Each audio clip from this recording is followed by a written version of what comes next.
underline. Omong dikit tapi nyelekit.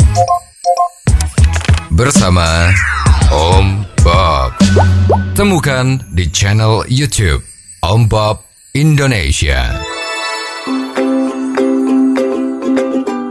Om Bob, Komisi Kejaksaan mengusulkan agar Jaksa Penuntut Umum atau JPU yang menangani berkas perkara Ferdy Sambo ditempatkan di safe house saat proses persidangan berlangsung. Bagaimana Om Bob menggarisbawahi masalah ini?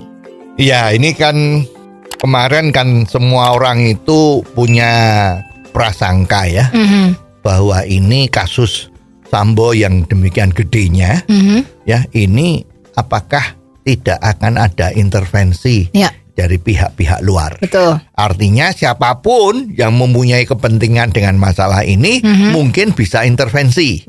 Yaitu dengan lobby atau menemui atau melakukan komunikasi dengan jaksa penuntut umum yang konon untuk menangani Sambo ini kurang lebih ada 50 jaksa yang akan menangani ini. Luar biasa ya, kasusnya gede sekali. Betul. Nah, demikian juga untuk hakim-hakim nanti di dalam sidang.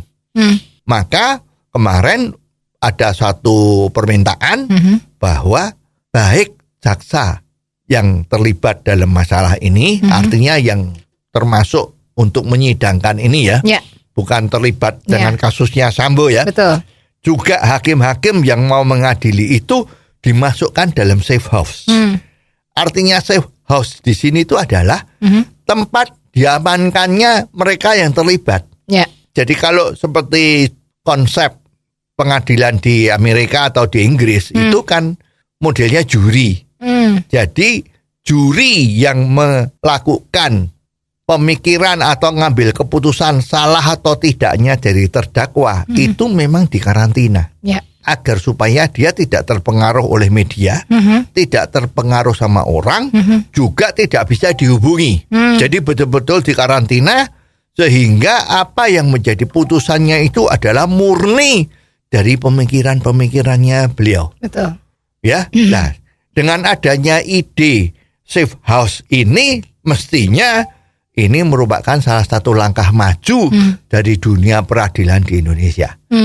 Ya, cuman yang perlu dicatat, yang namanya safe house itu sebetulnya bukan hanya fisiknya saja.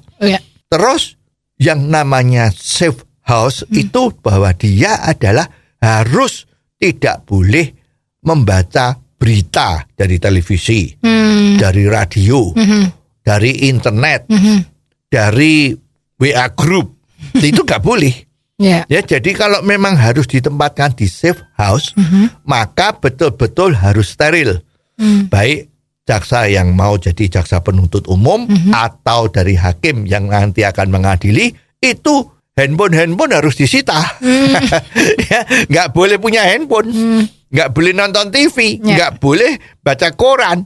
Jadi betul-betul di dalam rumah yang namanya safe house tadi, dia harus makan, tidur, baca buku-buku boleh, buku literatur, buku-buku soal hukum, macam-macam, atau mempelajari berkas-berkas tuntutannya itu boleh. Tetapi masalah yang lain tidak boleh lagi, supaya betul-betul murni di situ. Nah, pertanyaan sekarang, apakah ini bisa betul-betul dilakukan seperti karantina yang model di Amerika atau Inggris tadi itu? Itu dah penting kan? Nah sekarang misalnya bisa, itu mau berapa lama? Kalau sidangnya ini nanti sudah, setelah itu diundur karena masih perlu saksi-saksi lagi ya. Dan you tahu di Indonesia ini kan satu proses pengadilan itu kan nggak cukup seminggu, bisa berbulan-bulan. Lah apakah para jaksa penuntut umum dan hakim-hakim tadi itu ada di safe house berbulan-bulan? Nah, ini kan menjadi pertanyaan, apakah memungkinkan?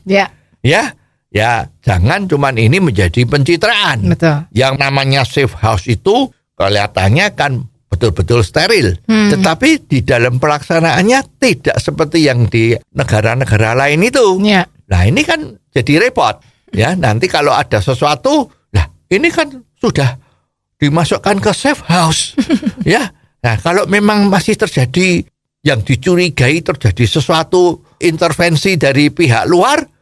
Nah, ini kan nggak mungkin dilakukan karena sudah di safe house. Padahal safe house-nya tadi itu kan tidak sempurna. Ya. Nah, ini sebetulnya perlu juga perlu ada satu semacam persiapan mental ya. Jadi kita jangan mengharap bahwa safe house yang dilakukan di sini nanti itu akan steril seperti yang ada di luar negeri. Ya, jadi kalau besok kelihatannya ada sesuatu yang kurang safe ya itu kita jadi tidak kecewa karena ekspektasinya kita sudah diatur agar supaya jangan mengharap terlalu banyak karena faktor-faktor tadi itu apakah sterilisasinya itu baik, apakah betul-betul bisa dalam waktu singkat kalau di safe house terlalu lama mana bisa kan belum ada ketentuan yang ngatur maksimum berapa lama itu ada di safe house jadi oke, kita nanti lihat bagaimana nanti sesungguhnya yang terjadi walaupun sudah ada safe house. Oh, jadi begitu ya Om Bob. Jelas deh sekarang. Terima kasih Om Bob untuk waktunya. Sampai ketemu lagi di waktu yang akan datang. Underline. Omong dikit tapi nyelekit. Bersama Om Bob. Jika Anda suka dengan channel ini, jangan lupa subscribe, like, dan komen.